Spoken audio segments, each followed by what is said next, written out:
Alright guys, so before we get into this video, I want to make some things clear. So basically, if you're on this rankings video, this is a card that you can get by just playing the game. I'm not including the monthly awards cards because I feel like some of those you had to buy extra cards like Tops Now, and so you had to spend some stubs on it. I'm going to be ranking the best cards that are free in the game that you can get by just playing moments. This doesn't include inning guys either, as I feel like this just is one of those lists that you got to do by playing moments and stuff like that. Anyways, before we get into the honorable mentions, if you guys can hit that like button, hit that sub button, I'd really appreciate it. Anyway, let's get right into it. Honorable mentions for this list are actually going to be Sandberg. My first guy is Sandberg. Sandberg was okay. He just really made me really angry. For a guy with as good stats as Sandberg, I should not have hit 300 with him. I just didn't like him, and that's why he's making the honorable mentions. Our next guy is actually going to be Geolito. This is a card that I didn't really use. I might have used him once, but the thing is he just wasn't very good for me, and I felt like he was really cool because it was a free card. But the thing about him is that the pitch mix just really wasn't what I like pitching with, and so I didn't want to have a pitcher like that. So Geolito, he's making the list, he's an honorable mention, and I like the guy, but I don't know. My next guy is actually going to be a card that just came out, and it's going to be Whitey Ford. Now, the reason I'm putting Whitey Ford on the honorable mentions is I feel like this card could be a little bit glitchy, as he's one of those slow throwers with a lot of junk, and he's really just a junk baller. The thing about him is that I pitched him last year whenever he had his little card. I believe it was a signature series, and I liked it. It was really weird, but he pitched really good for me, and it was honestly really strange because he didn't deserve to pitch as good as he did, but he ended up doing really well for me. So I'm putting him in the honorable mentions as I'm going to try him out and have a little debut with him. But I don't really know if he's going to be amazing. Haven't used him a lot yet, but I like this card, and I think it's pretty good, and that's why he's my last honorable mention. Alright boys, so we're about to get into the list, and honestly this list is kind of goes everywhere, but the thing is that I like a lot of these cards, and I think that they're very good, and so basically they're going to make this list. So, here we go. Number 10 is going to be Trey Turner. Now, Trey Turner, you can get from just playing the moments, and he's honestly an animal. You can play him in shortstop, you can play him at second.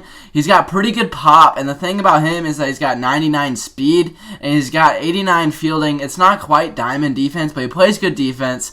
I like this card because I love speedy guys like Trey Turner. It fits my play style, and I really like him, and so that's why I make the list at the 10 spot. Our number 9 spot is just someone that I really like but haven't gotten to use a lot, so I didn't get to put him a little bit higher, and that's going to be actually Gio Urshela, if I can find 2020 postseason. Gio Urshela, he really intrigues me because he has huge pop to the right side, and I feel like this guy is a really big budget Tatis, as I feel like he's really good. The 82 fielding, it's not the greatest, but that 110 pop against righties, his swing is great. I love his silver and BR, and Gio Urshela is a really good card, really good pickup that you can get from just playing the moments, and so that's why I really like this card. I know that he's 26K, but you can literally just grind the moments and pick up this card. The moments took me about 30 minutes, and I really would recommend it, as Gio Urshela, even if he's not someone who's on your squad, you should either sell him or you can have him towards the event, which is absolutely huge. Alright, so for our number 8 spot today, we have someone that I really like, and the fact about him that is so good is just his swing is amazing. I like Christian Yelich. Okay, Christian Yelich, he hasn't been able to hit too much for me yet, but he's hitting 500 as he's one of my bench bats against righties. Lately, I've just been using Thames, but I like Yelich. I like Yelich a lot because his swing is just so good. I wouldn't put him in left field just because that fielding, it honestly hurts, but he's a great bench bat against righties. I love him against righties because he has such a good swing, and I feel like he's just a good all-around hitter. And that's why he's at the 8 spot today. You can get this guy by literally just grinding the Extreme Conquest. Yes, it's a little bit of a grind, but you can get this guy for free, and he's a really good card that I recommend picking up. At our number 7 spot today, we have, in my opinion, the best catcher in the game, and he's going to be my catcher soon. I'm about to debut him, actually, but I really like this guy because I think he's going to be amazing, and it's Yasmani Grandal, if I can find him. Here he is. Yasmani Grandal has huge pops to both sides, and he's got 94 fielding at home plate. His blocking is really good, too, at 88, and I like this card because he's a switch hitter. He's got a great swing, and he's got huge pop. I love this card a lot, and I think it's going to be amazing. I can't wait to use this card and actually start using him over Biggio, as Biggio has been good for me, but Yasmani is amazing. Again, you can get this guy for just playing the moments. It takes about 30 minutes, but it's honestly worth it because he is one of the best switch-hitting catchers in the game. In my opinion, he's better than Posada in almost every single area, and I really like Yasmani, and I feel like he deserves to make your guys' squad. Alright, so our next guy is going to be someone, some of you guys are going to shake your head a little bit, but I had to put him here because I didn't really feel like he was that amazing, and it's actually going to be Lou Gehrig. Now, Lou Gehrig, I'm not even going to go try to find him, but the thing about Lou Gehrig, I just don't think he's better than Babe Ruth. In my opinion, he's all the way down in the 6th spot because of this. I feel like he's just not the greatest player in the world. I feel like Babe Ruth's better for me, and I don't really like I like Babe Ruth just better because he's a better swing for me, and he can play right field. Lou Gehrig, although you're a great bat, you're not going to make my squad this year, and that's why you're at the 6th spot. At number 5 today, we have a guy who I also hate. He's not in my rotation anymore, and honestly, he should be in your guys' rotation. He's a very good pitcher. He just makes me angry, so I don't pitch him anymore, and that's going to be Corey Kluber. Corey Kluber, I feel like everyone has just seen him. Everybody and their mom has used this guy. He had a 4.5 ERA for me, but he pitched 450 innings. He has had the long haul this year for sure. Absolute animal. He's played so much. And the thing about him is that he's just so good. His slurve and his cutter are really, really good. His control's not the greatest, but it's decent. You know, it's decent. It's not bad. It's not great. He's a really good pitcher even at this late stage in the game. He doesn't make my rotation, but I like this card, and I think that he deserves to be a part of it. Alright, so now we're going to the top 4, and these are all guys that I pretty much use in my squad, and if I don't use them, it's because I don't have them yet. At the number 4 spot today, it's going to be Forrest Whitley. A lot of you guys are going to be a little bit confused by this, but Forrest Whitley has absolutely shoved. He has a 4 ERA for me, he has 37 Ks. I love this guy's pitch mix. In my opinion, the best pitch mix in the game. I just feel like it's really, really good, and it fits my pitching style so much.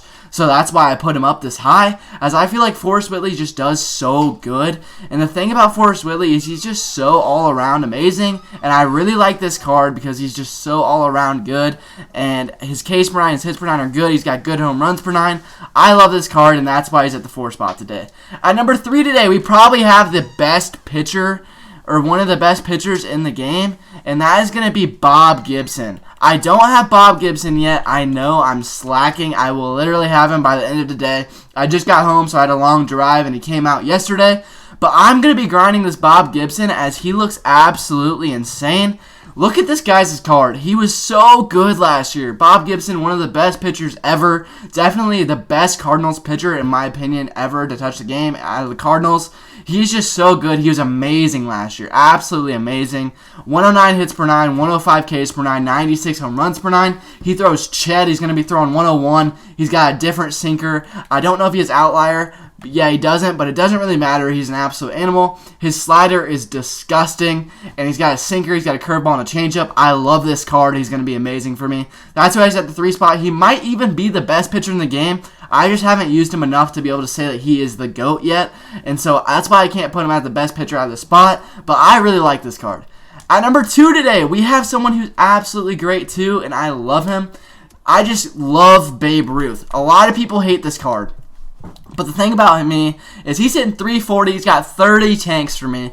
And this guy is not leaving my first base spot probably for the rest of the year. I hate to say it. The only person that might be able to touch it is like maybe Willie McCovey when he comes out if he's amazing. But I love Babe Ruth. I grinded him. I did those moments. He was an absolute grind. Literally sat there for tons of hours and just got this guy, grinded this guy, and I loved him.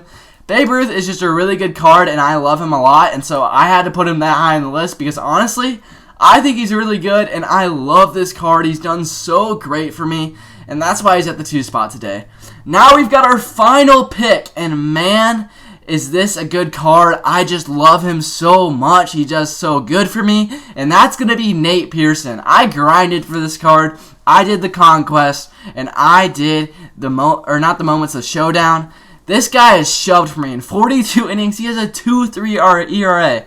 And in my rank right now, it is just crazy because I'm facing other World Series players, and he is still shoving that good. He's got such great control with 80. The thing is it only says 84 control, but I feel like this card just locates so well, and I love him to death because his pitch differentials are disgusting, and this guy wins me ball games. I know that he's a grind. I know you got to do the showdown. You either got to do the moments, what I think are genuinely impossible, or the conquest, which honestly you might not finish till 2021. But the thing is that he is just so good for me that I had to put him at the number 1 spot because I love this card so much, and I feel like he's amazing, as Nate Pearson is just an absolute animal. Anyways, guys, if you like this video and you like this content, please hit that like button, hit that sub button, as we are growing every single day.